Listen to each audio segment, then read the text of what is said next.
Welcome back to AP World History. This is Chapter 20. We've been talking about the slave trade that developed in Western Africa. The triangular slave trade is going to develop um, basically because there are need for workers in the New World, particularly in the cash crop area, and particularly in Brazil and the Caribbean, where they grew a lot of sugarcane. Uh, the first leg of the trip was to bring manufactured goods, rum, firearms, black powder, things that the tribal people could use in West Africa. From that, they would trade this for African slaves. And so the first stage, sometimes it came from Europe and sometimes it came from the Americas itself later on, particularly from New England area, which they would bring rum to the west coast of Africa to buy slaves. In exchange for the cheap manufactured goods, they would acquire slaves, which the tribal groups were more than willing to exchange for these goods. From there, they would be transported to the New World, where they would be exchanged for sugar and cash crops in the New World. Sugar led the top of the list. Later, in North America, it will be tobacco and cotton, but sugar is the primary focus. The Spanish will buy some slaves to send to Central America, but most of them that they do acquire are extremely few compared to the Portuguese and the Dutch and the Americans. So these slaves would be dropped off in different locations. About 5% of the slaves went to North America. The vast majority went to the Caribbean and Brazil, about 80%. And this was called the Middle Passage, the second leg of the trip. So we find some places where they would be dropped off. From there, from the Middle Passage on, they would transport the sugar and the rum, tobacco, cotton back to Europe, and from there they would be sold, and then more trinkets and pots and pans and articles would be sent back to the slaves. So this was called the triangular trade. Kind of looked like a triangle, but you see that the Europeans were trading with West African tribes, the Middle Passage going to the Americas, and then the last leg taking those cash crops back to Europe. And so the raw materials were sent back there to be processed.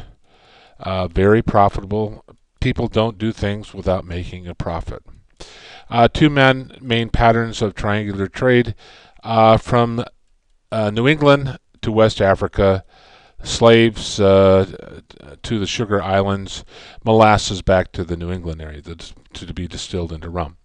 If it were the other one, if it were going to Europe, manufactured goods from England, exchanged for slaves in West Indies, the sugar and other products taken back to England. How did they justify this? Well, early civilizations, accident or bad luck. Aristotle said the notion of the natural slave, there were just certain people who were going to be weak and taken over by the strong. Some Christians believed that it was the curse of Ham, that some would work for others. The Europeans came up with what they call the pseudo or false science of racism, which said that African slaves, as North American Native Americans, were inferior. All people of color were inferior to the white race. Why was Africa vulnerable to slave trade? Well, certainly there were a lot of different tribes. It was on the sailing routes for the Portuguese, the Dutch, the British, and the French.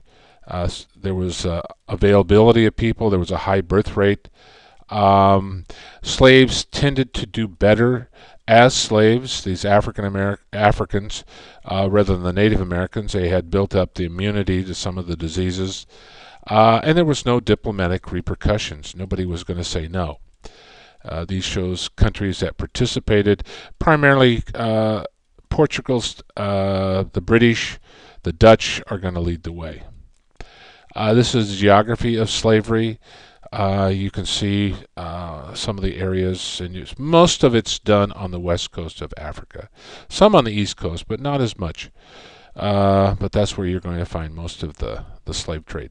Upper Guiana coast, Senegal, Ivory Coast, shows here some of the areas where they would trade for slaves. And they had fortifications, trading areas where they would buy the slaves.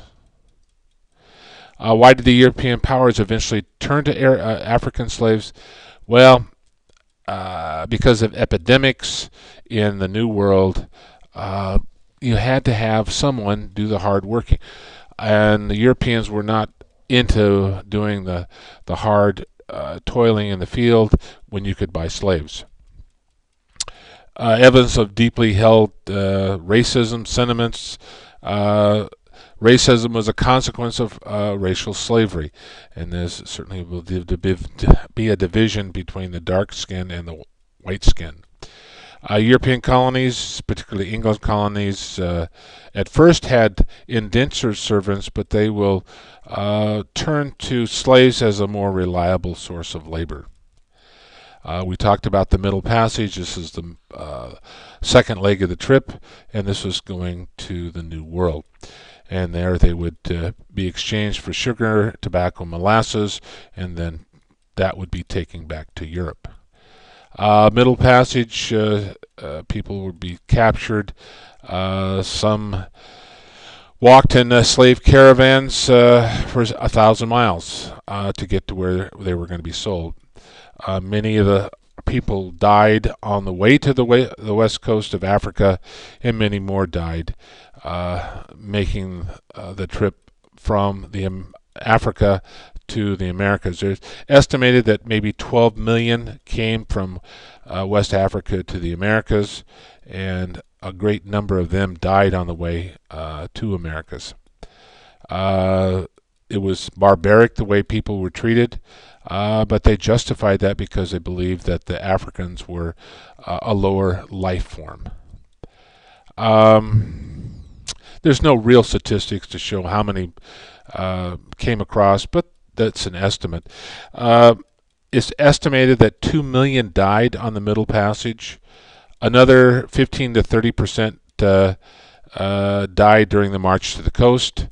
Certainly was a high mortality rate. So for every 100 slaves that reached the New World, about 40 died in Africa or on the Middle Passage. 40% is a high mortality rate. This shows a description of a slave trade ship and the way they were packed in. There was either a loose pack or a tight pack. People had to lie down on their backs, or they sat up within the ship, could never stand. Slave ships had an odor that could be smelled for miles. Sharks frequently follow the slaves ships to eat the dead bodies, because they would go through routinely and take the dead bodies and throw them overboard, and the sharks would have a feast. This was the coffin position on slave ships, and you can see people were packed in very tight. There was hardly any air to breathe, just enough water and food to keep you alive. This was another way of packing slaves in an upright position. You couldn't lie down. You leaned against other people. People suffocated. You sat in your own fecal matter and urine. They didn't have bathroom breaks.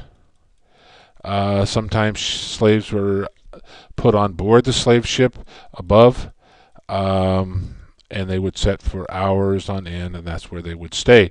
And if you raised any kind of opposition, you were thrown overboard or killed. It's just simple as that. The Middle Passage lasted upwards to 8 weeks, and certainly there was a lot of people who died on the way over. Dead bodies dumped overboard. There were some mutinies on board the ship. About 1 in 10 voyages would experience a revolt.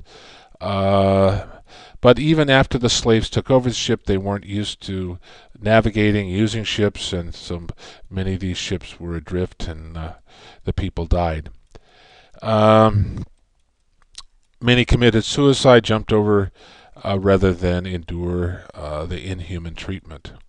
Uh, this shows a revolt on aboard a slave ship, which happened uh, once in a while, about 10% of the time. Many slaves would prefer death to the mistreatment, and you were fed just enough to stay alive. Because of poor diet, mistreatment, and disease, many slaves died on the way over. Sanitation and hygiene non existent, and the smell of the slave ship you could smell for miles. For disobedience, instant death, no mercy to slaves. African women were routinely raped by European sailors. Slaves were treated worse than domesticated animals. This shows African captives being thrown overboard, fed to the sharks. Does slavery exist anywhere in the world today? Yes, it does. And we should do everything that we can to stop it. This practice of forcing people to work, and this usually falls upon the weak and the poor and the young. They seem to be the likely victims. And I can find no justification for this in civilized world, and we need to do everything we can to stop it. And we'll stop there.